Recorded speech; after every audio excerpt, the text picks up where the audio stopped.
Boom, boom, boom. We're recording now. Yay. Okay, I'm going to play our intro. I have come here to chew bubblegum and kick ass. Foxy Film podcast with Baven and Megan. I was going to say Baven and Megan Victoria for a second. And we're here. We're here talking with Kristen Elizabeth. She's an intimacy coordinator, and she is my personal mentor, basically. Like every time I have a problem, I come to you. Friend also. Yeah. Yes. So Kristen, why don't you tell us a little bit about yourself and who you are, what you do, everything. Okay. So hi, I'm Kristen Elizabeth. I had a very unique upbringing in that my father was a professional film critic in Hollywood. So I grew up in the industry. I grew up on studio lots, on sets, watching productions, going to all the red carpet premieres and all that kind of stuff. So I always knew my entire childhood that there were only two things that I wanted to be when I grew up, and that was an actor and a teacher of some kind. And I always thought, but if I could teach acting, like that would be the ultimate.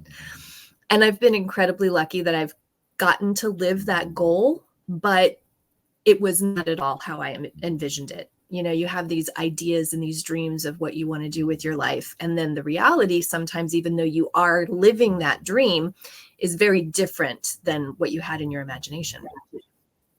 So what did you want to do? So I wanted to be a very serious actress. I wanted to be like a Meryl Streep. I wanted to be able to do grand, epic movies. Like some of my favorite movies are Out of Africa and The Color Purple. And I just loved every minute of going to the studios and getting to watch things being filmed. And I thought, that's what I want to do. So I started studying acting at a very young age, and I did all kinds of acting classes all throughout childhood. But my dad didn't want me to be a child actor because he saw what the industry was doing to those kids. And thank God he kept me out of it. In fact, I only ever went on one professional audition when I was a kid. And he purposely let me do it because he knew I was too old for it. But I actually auditioned to be Punky Brewster. Oh my gosh, really? Yeah, I did. That's amazing. I didn't know that. Yeah, but I was a little too old. And so Lael Moon Fry, who got the part, she was a friend of mine from summer camp. And I remember we were like in line together. It was a huge cattle call. And we were in line together at the studio for the audition. And we were hanging out and talking about our summer camp. And she ultimately ended up getting the part. She was a little bit younger than me and much smaller than me. I was much taller.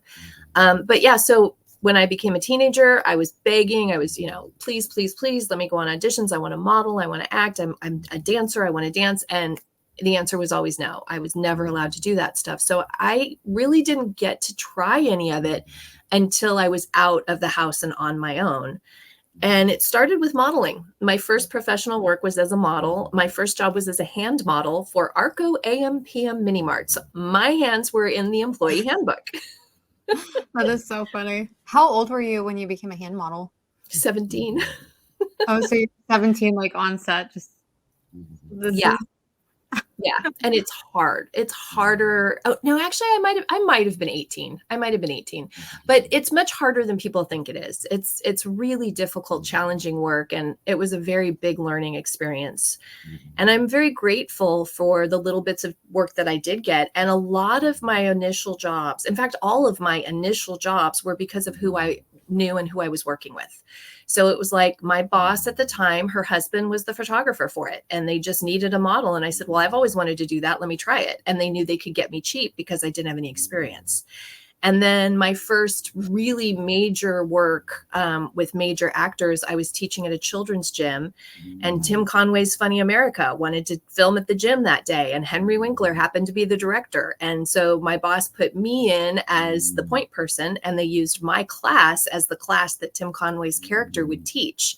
So I, at all of 18 years old, was directing Tim Conway, because I was behind the camera showing him like the movements that we would do for the gym class and showing him what to do. And he was mirroring me as my students were watching him. was the most bizarre and amazing thing. But yeah, that's how I started. It was just, I had studied and I had trained, but it was where I was at the right place at the right time, growing up in that area, and, having all those connections through friends and employers. It's funny. I think I told you this like a while ago. You posted a clip of like a movie that you were in. And I realized that I had seen that movie before when I was like much, much younger. And I was like, oh my gosh, she's so beautiful. She's so amazing. I was like, oh my gosh, I just want to be like her. And then rewatching that video on your Instagram, I was like, oh my gosh, I know that woman. It like just blew my mind. I know, it's so crazy because the films that I did were so low budget, like straight to late night cable. Anything that I starred in was, very low budget, straight to late night cable. I did do 2 major motion pictures. I was in Exit to Eden and Showgirls. Yes, you were in Showgirls. How was that? How much time have we got? Probably like a few minutes. Yeah, no. So Showgirls, I have a ton of stories about Showgirls, and of course I'll be telling all of those through my memoir podcast. But overall, Showgirls was an amazing learning experience. Showgirls was the job. I had already become union eligible. Back then it was just SAG. SAG and AFTRA hadn't joined. So I was SAG eligible, but I had not joined the union because it was very expensive and I really wasn't working enough to justify that payment. And I got on Showgirls, and in the midst of filming, Paul Verhoeven, the director, there was a moment where he had me cross in front of the camera, and he sat back and he goes, we need a line there. He goes, why don't you just, when you're crossing, why don't you just say goodnight, Al? And I was like, okay, no problem. I'm a trained actor. I'm not just background. So I did it. I said goodnight, Al. And the next thing I knew, they were shoving contracts in my hands, and I had been Taft-Hartley'd, which in the industry means that you get a completely different contract, and you are now kind of a must join status for the union. So if I had done another union production within that month, I would have been forced to join SAG. But I didn't end up doing another production that month. So I didn't end up joining, but it put me in a position that most people work for years to get to. I mean, people are scrambling to get union eligible. And I was just really lucky in that moment. But that came along with a lot of trauma. Because even though that part of it was cool, at the same time, I was on set with a sexual abuser and harasser. One of the stars was going around inspecting all of our breasts. And I watched him physically assault and grab and manipulate the breasts of all of the other dancers on the set. And he tried it with me, and he was sorry, because we went in. He found me in a dark corner. I was kind of taking a moment to myself in between takes, and he came up to me and he started, flirting and talking, and married man, by the way. And he starts to reach for me, and I shut him down and told him off, and I was ready to, give him a black eye right there. And I let him know that, you don't get to do that to me. And what ended up happening is he backed down, because I'm a force to be reckoned with. And I went to the SAG representative on set. There's always, on major motion pictures, there's always a union rep on set. And that union rep is there to make sure that everybody is in compliance with union rules and regulations. So I went to the union rep and I explained what happened, and I turned him in. They told me to, go back to set and they'll handle it. Well, what ended up happening is about a half hour later, they came in and they said, just so you know, you're not allowed anywhere near him ever again. And he has now named you the lesbian bitch from hell. So he was protected, but you weren't. Completely. Because I had not officially joined the union, and because he was the star, or a star, not the star of the film, but he was a well-known actor. And I thought, why would I join this union if this just happened to me?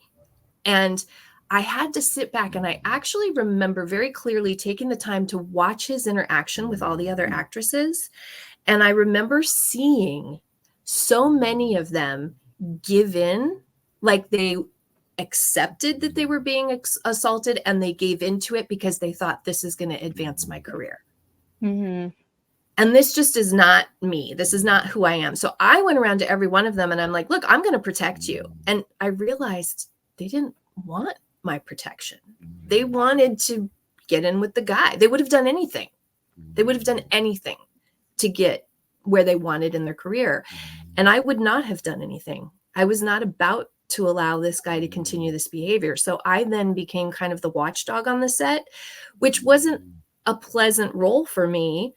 And it freaked me out when I saw from a different perspective that after that happened, how many violations were happening in front of my face. I mean, we were in a room with 500 extras that were not vetted and there was no security and cameras were rolling and women were butt naked, nothing on, no modesty garments, absolutely naked. And one woman had to crawl on a bar top and the guys were literally this close to her and she's crawling naked across this bar top with all these extras.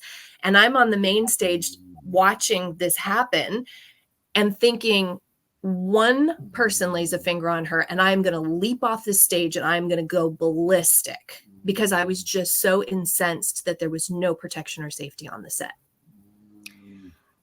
So I have a question for you because I grapple with this quite often is like, and like me and Baven talk about it a lot. How do you think it changed your feeling of the industry being somebody who is very much like has a deep sense of justice and wants to change like, you know, awful, unethical things happening on set, but then also simultaneously being met with the fact that some people don't want to be protected and they do want to be pushed forward.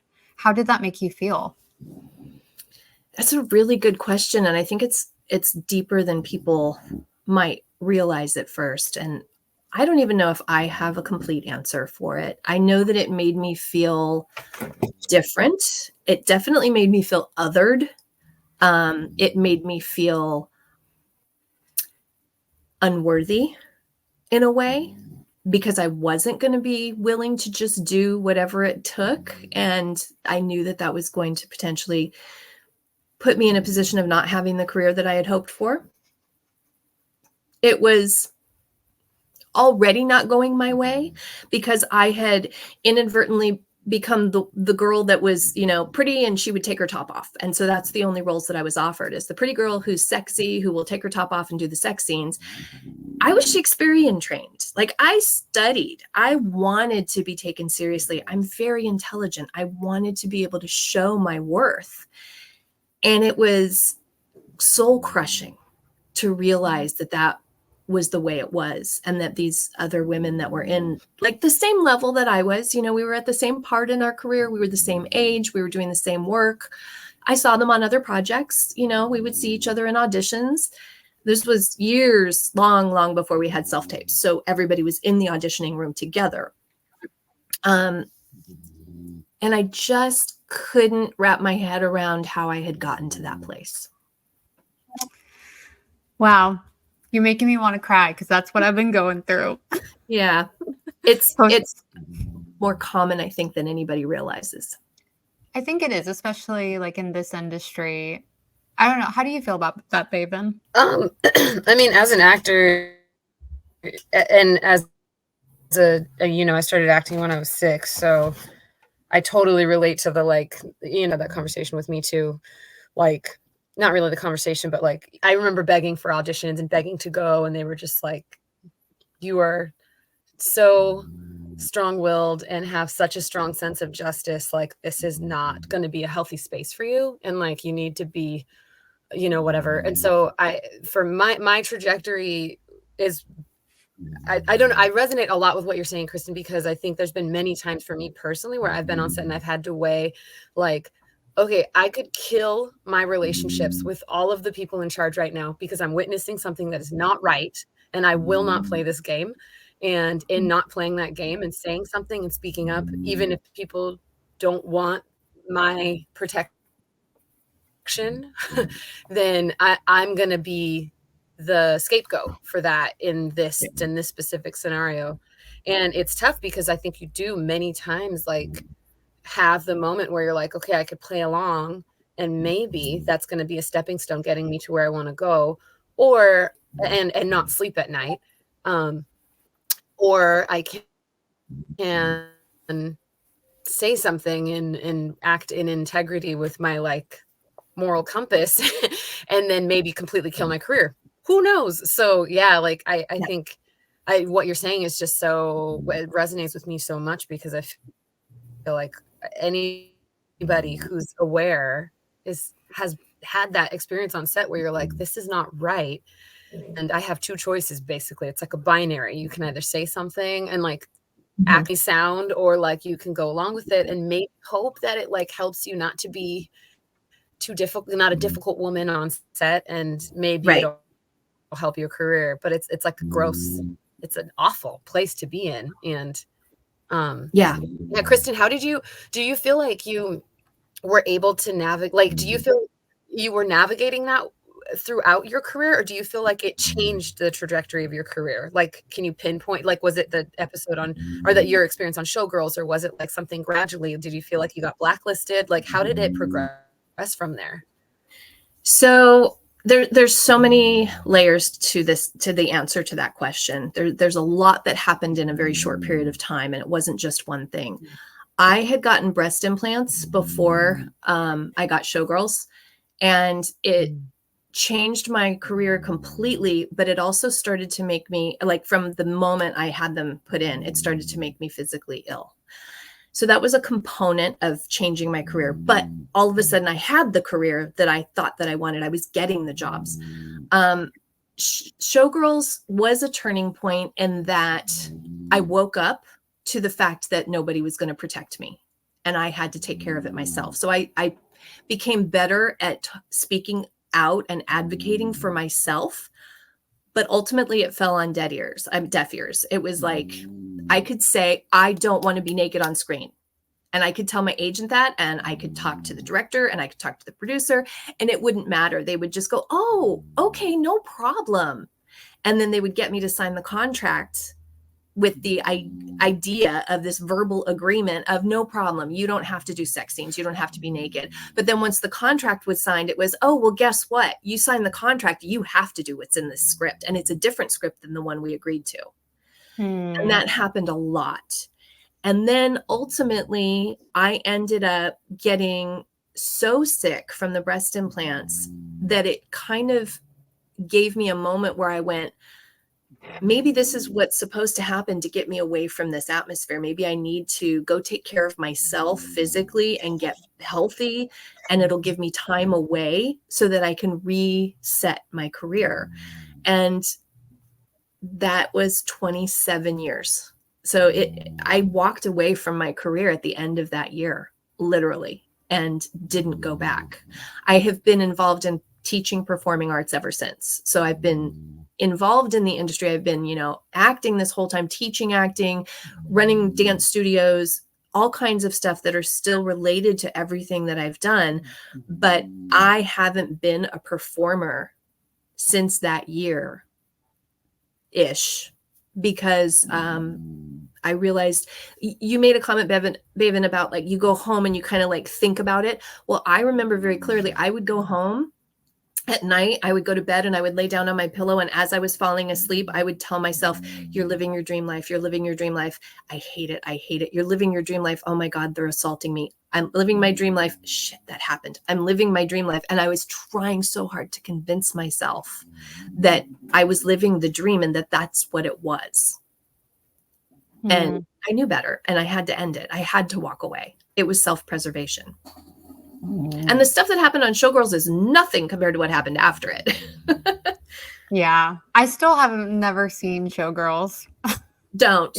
Yeah, I probably won't. Honestly, like in college, it's fascinating because I'd never seen it. So many filmmakers had told me to watch it, and they were all men. And anytime like all men suggest something, I refuse to watch the thing. I'm like, no, that's gonna be like. Yeah, no. At the end of Showgirls is one of the most horrifically violent rape scenes you will see on screen ever. And I did not know that was there. I didn't read the script, so I didn't know it was there. I didn't know until we were at the premiere, and I'm watching it at the premiere, and I was sobbing. Oh, that's so awful. Yeah. Yeah, the industry is freaking wild. It honestly breaks my brain because, being, a child actor, I was more of an actor in theater before I ever did film. I did film later. And being like a theater actor is just so different because people like treat it like it's the craft. There are some like a little more protections, and like being with especially like people who are older in community theater, they just have a deeper sense of like, you're doing this because you love acting and you're probably not going to be rich and famous. Right. And that completely changes the vibe. And going into film, like just a little later than that, I've been completely flabbergasted. By the way, am I hearing a dog? Oh my gosh, can you hear her? I'm so sorry. She will not leave my side. She's a snorer. No, it's okay. She's so cute. I just couldn't tell if it was like, is this my stomach or is this the dog breathing? Is it Kristen's stomach? No, it's my little beagle. And I told my husband that we couldn't get certain breeds of dogs because they're snorers. And we ended up with a beagle who snores like a grizzly bear. I love it. I love it. So do you think like that instance of like realizing that no one's going to protect you, right? Do you think that like that is what led you to become who you are today, which is somebody who like deeply protects people and is like, leading the, you're like on the front lines with SAG and you're like, helping people unionize and doing all this amazing stuff. Do you think that's like what fueled you from the beginning? Yeah, absolutely. Absolutely. Because I knew people wouldn't protect me, but I also, like I said earlier, like I'm also a force to be reckoned with. Like I am not the type of woman that will take shit from anybody. And I stand up for myself at every turn. I always have, because I was bullied a lot as a kid, and I don't take bullies. I just don't stand for it. And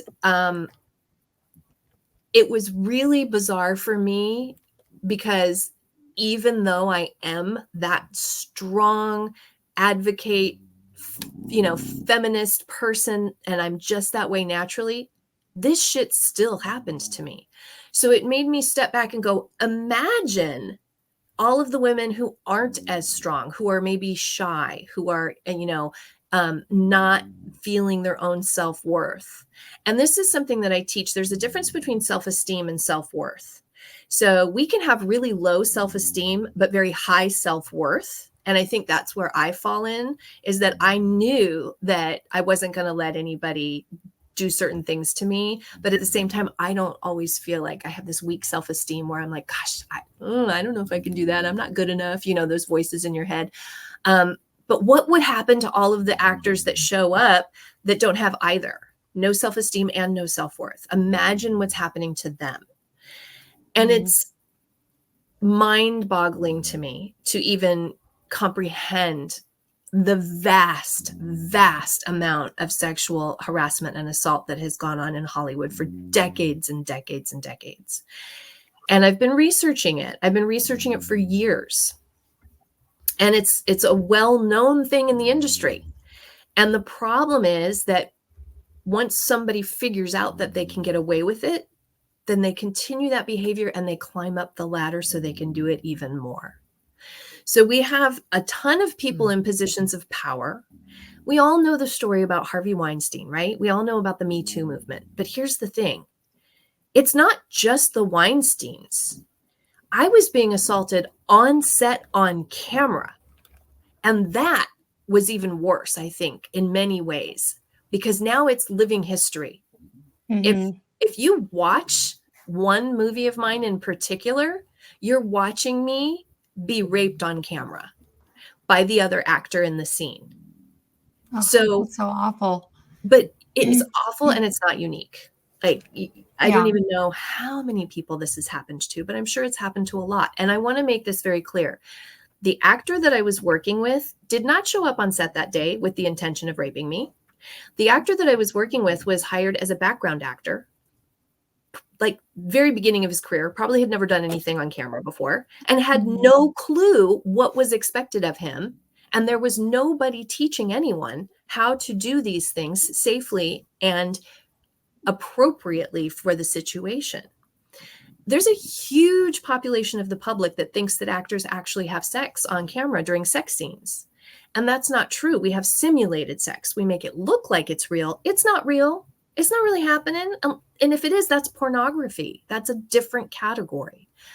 So when you have somebody who's green and hasn't been around and nobody's talked to them and nobody's told them and they just show up as a background character, or, he didn't have any speaking lines. It was a flashback scene and we were just supposed to be doing something that happened in the past. So he didn't have any lines.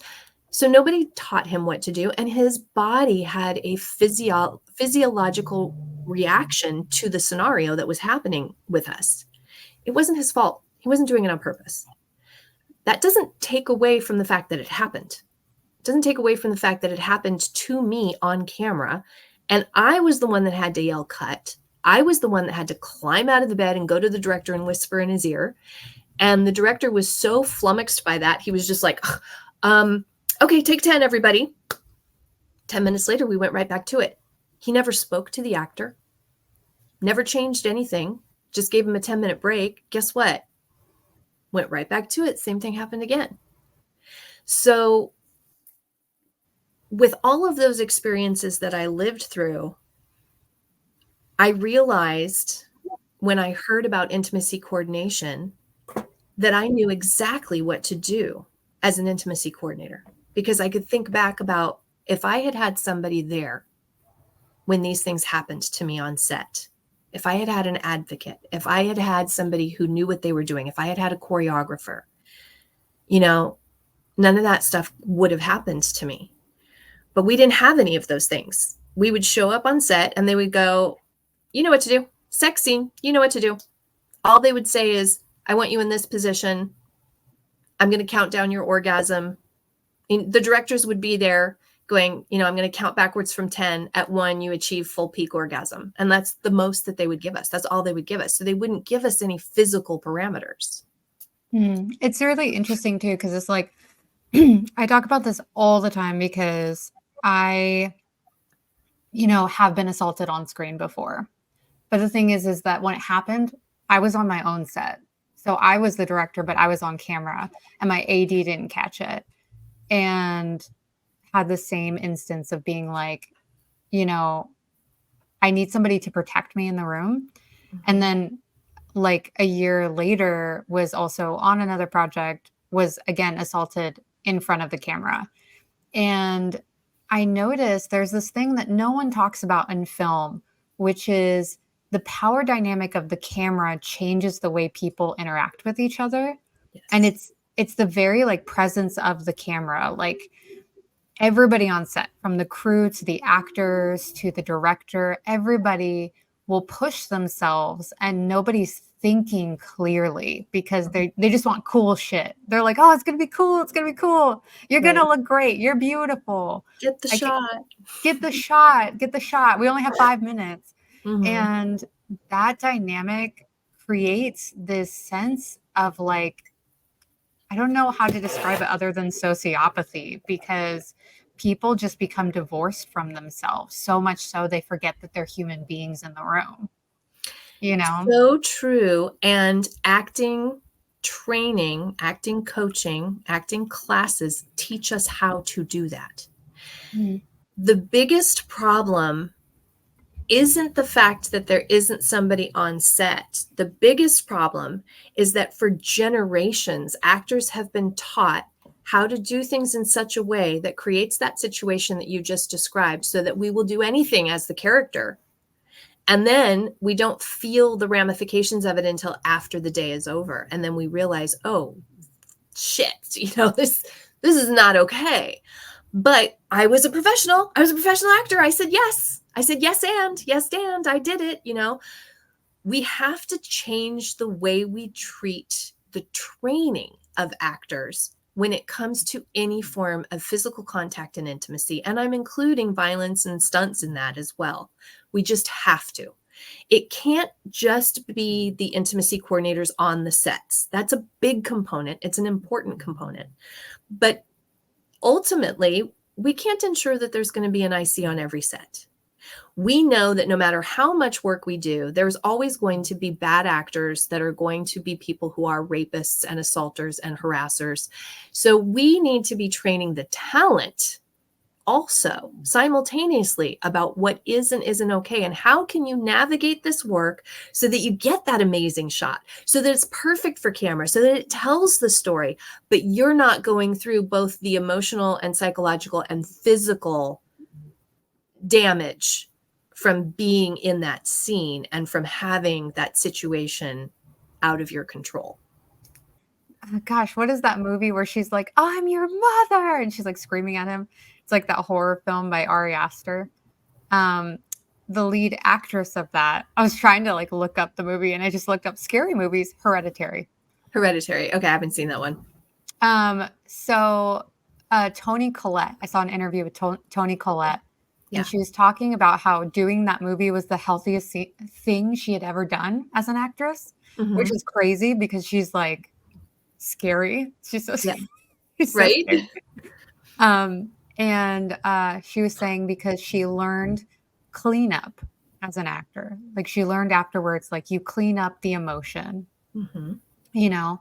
And as a director, like when I'm on set, I always try to do like a container exercise with the actors afterwards, or like I work with them like, okay, we're going to release this energy, whatever it is. And part of that is that I was with a therapist for so long. And at the same time of being in a relationship with a therapist, I was also doing Meisner acting. And I was in like a Meisner cult. Yeah. And Meisner is an amazing, form of acting. It teaches you so many things, but also if you're in the wrong form of Meisner, it teaches you to be like so realistic, so set in the scene that you forget that you are yourself. Right. And not the character. And that falls exactly on what I was saying, is that there are so many people who think that if they've taken a Meisner class that they're qualified to teach it, and they teach it so violently incorrectly. It's psychologically damaging, which is why I am not a proponent of Meisner at all. And it's not because Meisner's bad. It's because Meisner teachers are bad. Oh yeah, I'll never go back. It was like full on cult status. Yeah. Yeah. And it's not that they mean to be, it's that they've never been taught that what they're doing has a cause and effect on people that are actively doing this work for their profession, for real, for full time, or, a lot of their time. I created an entire system of how to approach intimacy as an actor on my own that I used back in those days, because when I was in the full trained actor here, I had studied Meisner and Stanislavski and Adler and Uta Hagen. I've done all of that throughout the years. And when you put me on set in those scenes, I didn't do any of that. What I did was completely different, because I was not about to sit with any other scene partner and start to try to develop feelings for that scene partner just to get through the scene. To me, that was insane. I wasn't going to do that. So I didn't. I created a way where I could get the scene done through physicality only and not emotion. I was never thinking about feeling anything other than, if I make this face and my muscles feel this way, I know that's sexy and I know I get a reaction. So I'm going to make my muscles do this thing. That was the extent of what I was thinking during these sex scenes. And I was really good at it. So I can teach how to do that because I kind of created it on my own. Once again, self-preservation. It was all about self-preservation during the work.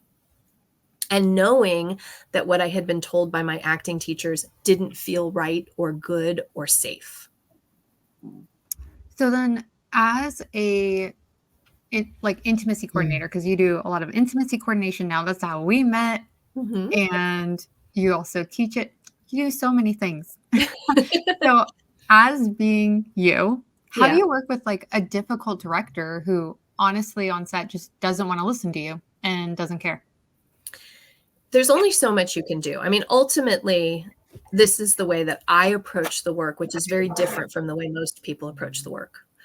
Ultimately, You have your producers, you have your director, and then that's kind of the top of the pyramid, and then everybody falls under that power dynamic. When production approaches me and they talk to me about the potential of hiring me, whether that's a meeting with the director or directors, or if that's a meeting with the producers, I tell them from the very beginning, from the get-go, that you are hiring me for my expertise and my knowledge, and you have to trust that I know things and I can see things that a director is not trained to know or see. But that also means that you have to trust that I will take over and yell cut, and you might not know why, and you don't need to know why. You just need to know that I am doing my job and that I am going to take care of things, and I will make sure that we get back to storytelling in the way that the director wants to see it. By doing that before we get on set, I have been able to kind of stop those directors from butting heads with me in the middle of production. But I've also had it happen. And when it happens, you have to know how to mediate. You have to know conflict resolution. If you are not good at mediation and conflict resolution, then you're not going to be effective when you come across an angry director who's not getting what they want. But more often than not, the directors don't know what they want, sexually speaking. They don't know what they want in terms of the scene and intimacy. And when I start asking them questions, they go, I never thought of that. Whoa, I could do that. Wait a minute, there's 6 different ways to do that? I didn't know that.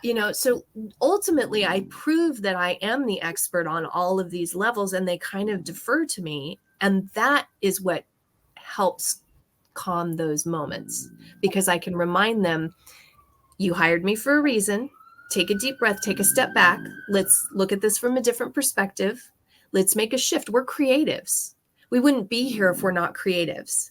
If you're telling me that my actor has to remove their modesty barrier because the camera can see it, my response is that actor will never remove the modesty barrier, but we can move the camera so that the camera no longer sees it. Let's be creative about this, because that's what happened to me. Every time I was on set and I was offered a modesty barrier during implied nudity, ultimately the male director, the male DP, the male first AC, the male sound boom operator, they would all get together and they would go, yeah, we can all see that. Why don't you just take it off? It's interesting because the 2 things I was on with you, the directors weren't even in the room. Like, they were so nervous and flustered. They were like, I don't even like oh wait, was Ian on? He wasn't in the room on The Way We Speak. He was, but that was only implied. We didn't do any nudity at all. It was just implied. So on the other one, we had full nudity. Well, actual nudity, not full nudity, but actual nudity. So it was a little bit different. So yeah, it can go either way. An IC can be as hands-on or hands-off as the production needs. But not all ICs are trained the same way. And not all ICs know how to approach the work the way that I know how to approach the work as a director. So when I take over a scene, I am the director of the scene, but I'm giving the director their vision. It's not my vision of the scene. I'm just making their vision come to life. And most ICs are trained. The majority of the training focuses on the consent, the language, the feminism, the diversity, equity, and inclusion, the all of the isms. It talks about the racisms and the sexisms and the, ageisms and all of that kind of stuff. But none of that is what actually needs to be happening in the room to make the scene. What actually needs to be happening is the filmmaking. So my approach to intimacy coordination is as a filmmaker. And I talk about being professional. We talk about consent. We talk about where we can and can't touch. We go over all of those things. And that's an important aspect. But in my training program, when I'm training intimacy coordinators, that is I know you hear my dog snoring. Bodhi! I'm so sorry. But that's like the more important thing to me is what's actually happening on camera. That's what we need to be focusing on and working on. That's the importance. And the majority of training doesn't even attempt to teach that until you're in their very advanced classes that are extremely expensive. Yes. I wonder if, like, it seems like a bunch of the sets I've been on, a lot of the ask for an intimacy coordinator or the ask for somebody on set tends to be performative in that, Very much. like, they're just kind of like, knocking off things, but that the intimacy coordinator doesn't really have as much power as I think that they should, especially like from a producer's perspective. The goal of the producer is to protect people on set, is to make sure that they have the right contracts, they have the right, stuff, that the director is not putting them in any harm, locations are set up, that there are bathrooms, like just like basic things. Right. And oftentimes people will try to override the producer. And I've been on those sets where the director just finds a way around. Yep. Absolutely. You're so right. Not only is it just performative in a lot of sets in a lot of ways, but you have people who claim to be intimacy coordinators who have literally zero training in what to do to craft intimacy on a set. And part of that is a systemic problem with the way they designed the training programs and the way they decided to, we're going to teach you the feminism and the consent and all of the language, and then we want you to go get on set and get some experience before we take you up into the higher levels. Make it make sense. Where's the logic? Because what you're doing now is you are putting intimacy coordinators on sets who have no training, who don't have the strength and the power that they're supposed to have to be able to handle the situation if it arises, because they don't even know what to look for. And at the same time, we're destroying the reputation of intimacy coordination because of said system, the way that it's set up. What we need, and what I have developed, is an answer to that problem. So you can come in and not necessarily focus on the language, but focus on the actual physical act of filming these scenes. What isn't acceptable, and how you have the conversations of difficult things between you and the director and you and the producer. If you get an intimacy coordinator on set who has only been trained in making everybody feel good, like, let's do an emotional check-in. How's everybody feeling today? Great. Everybody good? Does anybody need anything? And let's face it, that's really what they're trained in level 1 and level 2. That's kind of the extent of it. What happens then when you have a very angry director come to the IC and get angry in their face, and the IC goes, emotional check-in, I'm not okay. If you can't be okay, how can you expect to be the protector of everybody else around you, right? And I know you know this from the producer's point of view too, from being a producer and having people treat you poorly on set. It makes it so that you then can't do your job of being the protector, right? I think for me, it's a unique situation because I'm just on the spectrum. And so it just breaks my brain. Like, I'll look at people and I'm like, what are you doing? Why is this happening? It just, I'm like, you're breaking my brain right now. But at the same time, I often find that a lot of producers, what they learn is how to get things done, but not how to protect people. Mm-hmm. And most of the women that I've mentored, I've been like, your main job is protecting people. That is your main job. But when it comes to the conflict of it all, which you have to go to the director or the DP and going, hey, this is really dangerous. And if you do this, you're going to hurt somebody. Mm-hmm. And you have to do that. And they want to continue being a producer. It falls short because they're afraid of conflict. They can't handle conflict. And that has to be your mainstay in some spaces, Right. I've literally had to shame a DP and a director in front of the entire crew to make sure that they didn't basically almost kill an actress. So yes, the importance about what you just talked about that level of protection is I lost my train of thought, but basically what I'm trying to accomplish is this. I'm trying to be an active change, the system. We had the Me Too movement. Intimacy coordination was born out of that as an answer to this problem. But ultimately, whenever you have a new system, it's going to have roadblocks and speed bumps, and you have a learning curve, and you're going to get things wrong, and you need to make mistakes and then correct those mistakes. And we're in that system right now where we're at, oh my gosh, okay, there's speed bumps, there's roadblocks, things aren't going the way that they should.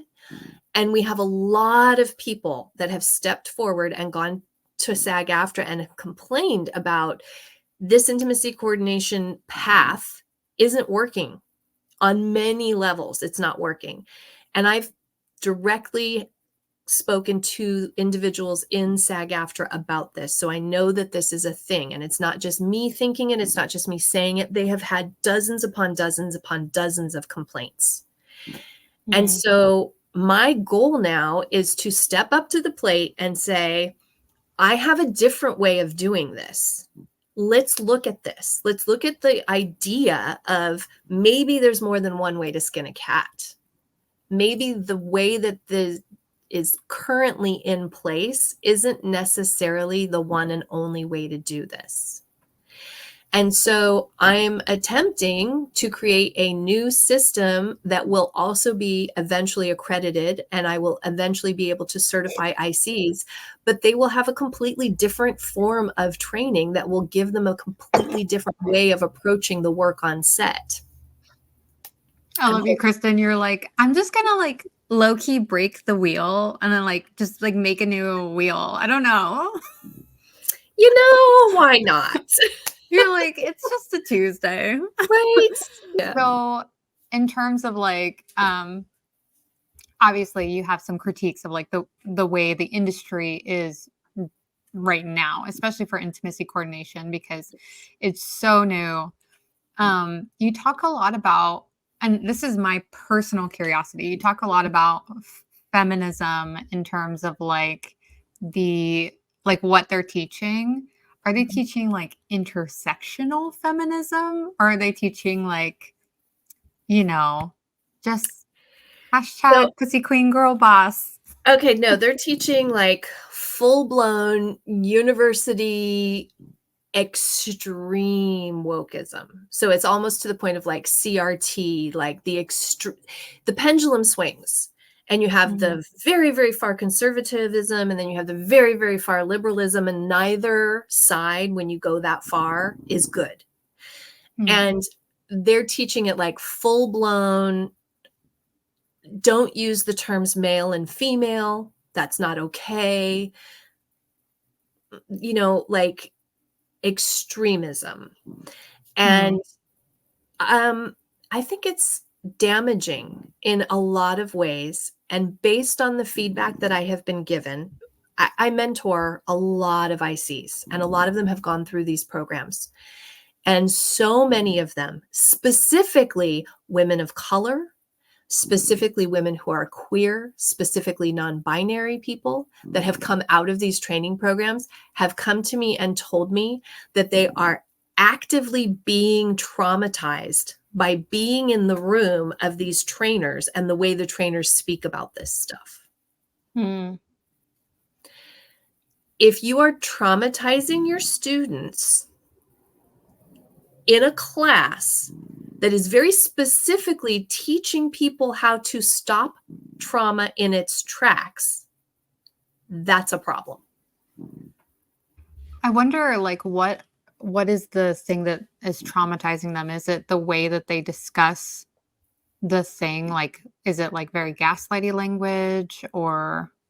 It's virtue signaling. Yes.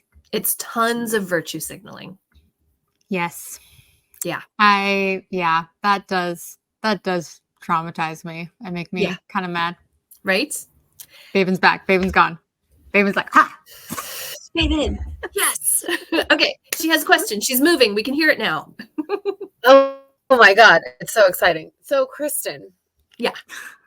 You said a lot of really great things, and I'm sure whatever you said in the 2-minute moment when I was in the void was also brilliant. But a couple of things that you said a few minutes ago that I was really, that I thought were particularly interesting was one, relating intimacy coordination with stunt coordination, which I could talk about all day, and I would love to like a few more about that. But I think it's fascinating because I think what you were speaking to is this kind of idea that it's the training of the facilitators that is lacking. And so you have a bunch of people, intimacy coordinators that are newer in the business, it sounds like, and I'm relating this to like stunt coordinating, who are coming on set and not necessarily equipped to facilitate these situations. And then you throw in factors like difficult directors, and then obviously you can't mitigate chaos if you are in chaos, you can't mitigate turmoil if you are in turmoil, and that's like a whole like really important and interesting point as well, which I totally agree with. Like if it's a situation where you're trying to keep people safe but you don't feel safe, it's like working uphill backwards. So I thought that was like just like a really great point. And then the thing that I was going to ask you is, I know the one time that we worked together on a set, and I was an actor, but I was a stunt coordinator for the other parts of the film, other scenes of the film. And I had a great experience with them, but it was one of those situations where a lot of the people on set just also happened to be martial artists, so they understood things on a deeper level. So there wasn't as much push and pull. If I was like, hey, if you want this 360 blah blah blah blah blah kick into a hook kick here, and you want this guy to get knocked out onto the car, there's only so many things a human body can do. The camera has to move if you want that, but we can find another solution, but it won't be that. And they were like, cool, we trust you, we will move the camera, which is beautiful. And it's not always the case, but like that was the kind of collaboration that really made sense. And it wasn't a situation where I had come into the project early on and we created scenes together. But that's what I was going to ask you about. Do you feel like as an intimacy coordinator, when you're coming on set, and I'm thinking about our time on that same set where I was like, oh God, I have a sex scene in a car, and I, as the talent, was like, I don't know what to do with this, and I was like, can I call somebody that I know and trust, that comes really highly recommended, that I hadn't worked with before, but just everybody was raving about you from Tavern Brawl, and I was like, I think that if I just want to pass it to her, I don't want to have to do this because that's out of my wheelhouse. I am stunts and fighting. I'm not sex scenes. I don't, and they were like, yeah. Would it have been easier to you, or is it a preferable situation to you to come in along the way before like the day of filming so that you can collaboratively build the scene with the director and the actors? Is that like part of the process that is that ideal? Like, I'm assuming the answer is yes, but I would love to hear you expand on that if you want to. Yeah, that is such a great question. So stunt coordination was the birth of intimacy coordination. So what happened was we had stunt coordinators on sets and there were intimate scenes happening and the actors needed help and were feeling unsafe, and they went to the stunt coordinator because they knew them and felt comfortable with them and said, hey, can you come help me with this? Movement, bodies, choreography. Can you help me with this? So it truly was born out of stunt coordination. Yeah. So in that respect, if I'm a part of the production from the get-go, I mean, I want to be there for the table read. I want to be there during rehearsals. I want to have the script in my hand. I want to be marking everything because I'm going to find things that the director doesn't even know needs me. Unfortunately, most people don't understand that, and they think, oh, we're doing a sex scene today. I can just bring you in today and you can just make sure everybody has their modesty patch on and it's done. And that's not how this should work. Now, don't get me wrong. I'm qualified to show up the day of and make it work because I have so much experience in doing these scenes. But if you're getting somebody who just became an intimacy coordinator, or even if they just became a certified intimacy coordinator, chances are they won't necessarily have enough experience in terms of, we need to get this done in 10 minutes to do it properly. So ultimately, we need all producers and directors to see intimacy coordinators as coordinators, which means we need a lot more time with production in order to make it the best that it can possibly be. And you mentioned it comes, I think you or Megan mentioned earlier, it comes down to the dollar figure. They're going to go, oh, well, we don't want to spend that money. And that's where it becomes performative. Well, we don't really have that in our budget because we already have these other things to pay for. So we're just going to pay for you to be here just that day. And that saves us in the budget. Okay, you're saving it in the budget, but A, you're not protecting your cast and crew. And B, ultimately, you're probably not going to get as good a scene as you could have gotten had I been given the proper amount of time to coordinate the scene and choreograph it and work it so that it's ultimately the best that we could make it. You know, it's actually funny. You remind me of something. I was asked to come on and do intimacy coordination for a scene, which I was like, I'm not an intimacy coordinator. So, you know, they gave me the script, and the script was first off, I love the crew. They're wonderful. They're friends. Yeah.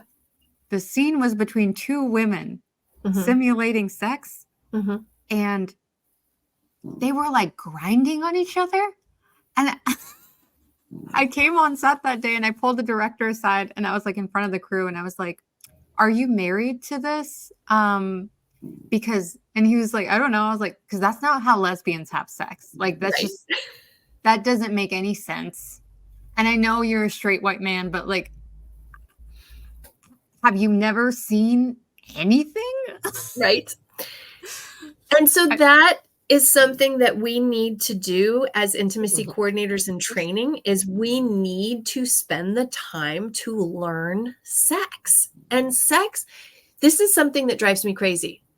Everybody has this idea that we all know what sex is, right? We're adults. We know what sex is. I can't tell you how many times I have had a conversation with a professional filmmaker and I have just made an offhanded comment or said something along the lines of what we're going to be working on. And all of a sudden there's the deer in the headlights. They had no clue that that was part of the sexual world. So we cannot, like we can, as intimacy coordinators, I'm saying we as intimacy coordinators, we cannot be prude. We cannot be easily offended. We have to have open minds. We have to do research. We have to be willing to go find out about things that we have never personally had any experience with. Like, for instance, if I was going to be coordinating for a male on male gay scene, I'm going to go do my research and I'm going to find out the details from either friends, acquaintances, or the internet. And I'm going to make sure that when I approach this work that I have a full understanding of the reality of what these two characters might actually do with each other. Because if I haven't done that, if I haven't taken those steps, why am I calling myself an intimacy coordinator?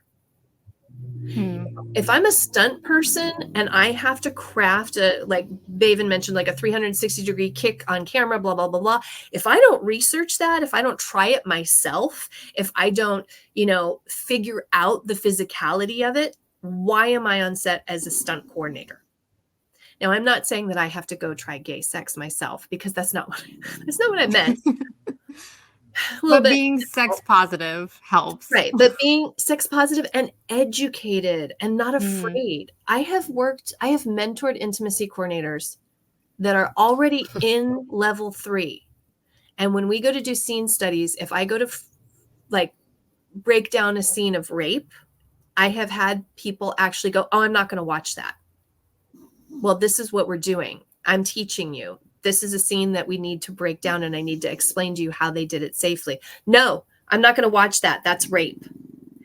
If you cannot watch a rape scene because you're uncomfortable with the rape that's being shown on screen, how are you supposed to coordinate that when it comes your way? I mean, yeah, and protect the actors. Exactly. I mean, I get it. It's uncomfortable. Very good point. But we have to do our own work. We have to do our own shadow work. We have to do our own therapy. We have to deal with our own trauma. And this comes back to the people that are involved in the training.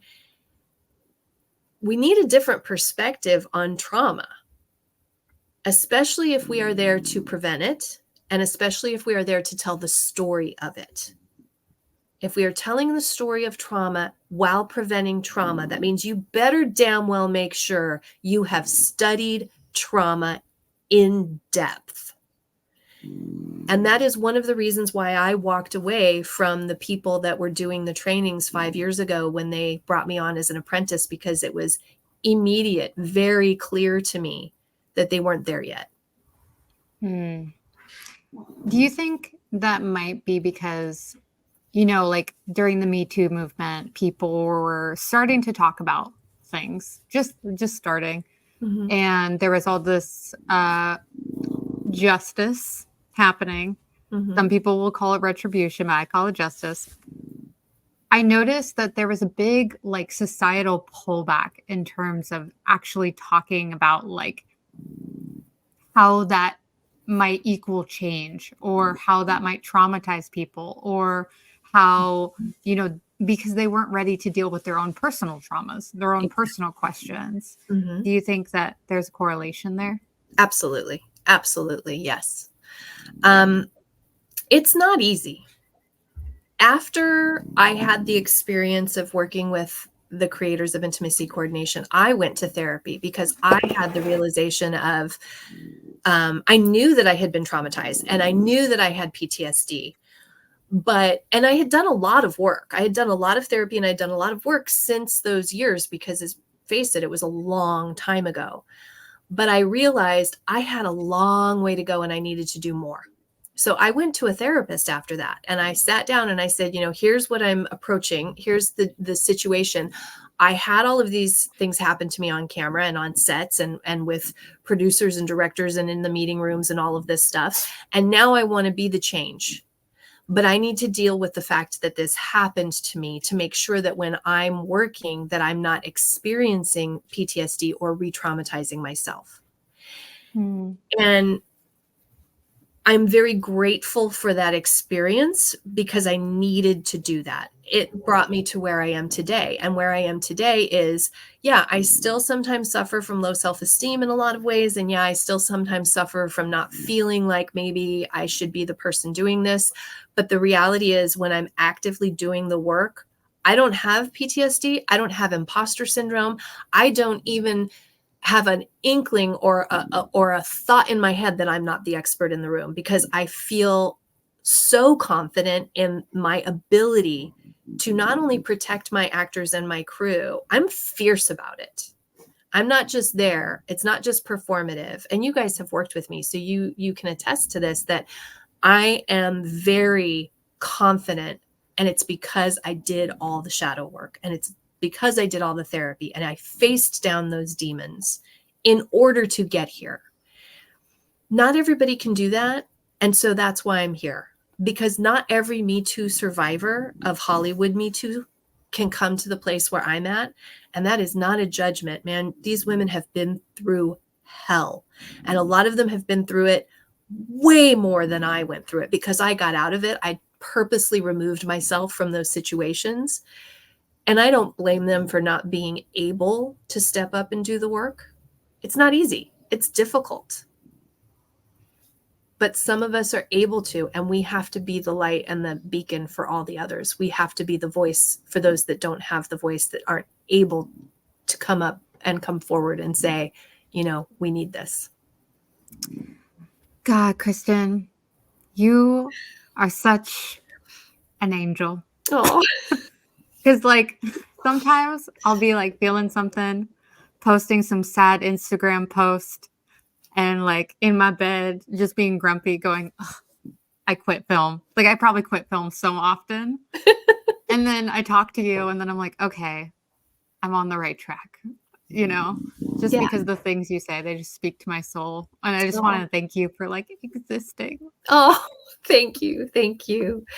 We all have bad things happen to us in life. It's how we react to those bad things. It comes back to being an actor. Acting is reacting.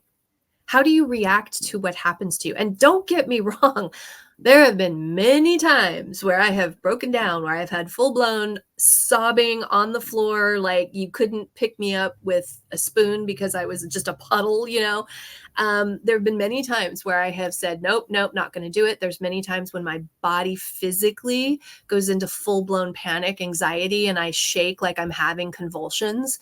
I have those moments too. But it's because I've had all those moments that I understand them and that I can go, okay, here's a situation where I don't feel that way and where I don't have those experiences. And that's intimacy coordination and film intimacy. When I'm working on film intimacy, I don't have anxiety. I don't have the panic attacks. But if you put me in a situation where somebody's asking me to do something that I'm uncomfortable with, I have that feeling too, just like everybody else. And I do break down just like everybody else. So for anybody who is a beacon of light, for anybody who stands forward and says, you know, I'm healed, I can help you, trust that they have been where you're at, and trust that they have been the puddle on the floor and the heap of absolute hot mess. Because that's the only way we get here. Yeah. Well, I'm a hot mess in the room, but I'm still there going, no, that's terrible. No, we're not going to do that. No, get off my set. You don't give yourself enough credit, Megan. You're amazing. Yeah. Right? Well, I guess I'll work on all of the things that you've said. I'm like storing them in my little brain. Well, I want to start wrapping up here. You have given so much advice, so much great information. I feel like it's only the tip of the iceberg, but you also have your own podcast. Do you want to tell us where we could find it, what it's named, where we can find you? Yeah. So on social media, I am Shevolved. It's SHEVOLVED, Shevolved, like she evolved, because I did. I had to learn some things. I had to evolve. And my podcast is my memoir. It's a narrative podcast. Every once in a while, I'll throw in extra content, and I will name and label those, you know, extra lessons, things that are additional to my memoir. It can be found on almost all podcast streaming services. It can be found on my website, shevolved.com. And then my intimacy coordination training program is Film Intimacy. So it's filmintimacy.com. Classes are going to be starting this January, and my hope is that I will continue to work with people within the union. I will be able to get this as an additional different style of accredited certified training for all of my students so that it is recognized in the industry. These are all things that I'm working very hard toward behind the scenes. So right now I'm kind of on a hiatus of my podcast, just taking a few weeks off while I'm working really hard on getting this other stuff up and running. Yeah, we're going to be filming pretty soon. Like all of us are going to be on one set. I know. So exciting. We're going to be filming my classes, and I am honored that everybody is so excited to do this, and that they've agreed, everybody that you've agreed that you recognize how important this is, because I've been working towards this for 5.5, 6 years now, and it's not been easy, and I've been through hell to get to where I am. And as you guys know, there were many times when I said, I'm just not going to do it. I'm just not going to do it because they blacklisted me. Why would I fight for this when they blacklisted me? And then I realized, damn it, the universe is making me do this. I have to be the change. You are the change. Right? Well, Babin, do you want to sign off? Yeah, I sure do. Friends, this has been Foxy Film Collective with our dear beloved guest, Kristen Elizabeth. Please check out her podcast. Check out her on social media. She has classes coming up, lots of fun and exciting developments. We're so thrilled to be able to support her and hear her insight and her wisdom. So save this podcast, listen to it over and over again when you're feeling down. There's some good pick-me-up moments in there, always inspiring. And friends, stay tuned for more Foxy Film content coming up. Who knows what's going to happen on the next episode? We don't even know. It's just a mystery. So stay tuned, follow us on social media, and we will catch you on the next one. Thanks for tuning in, everyone. Yay.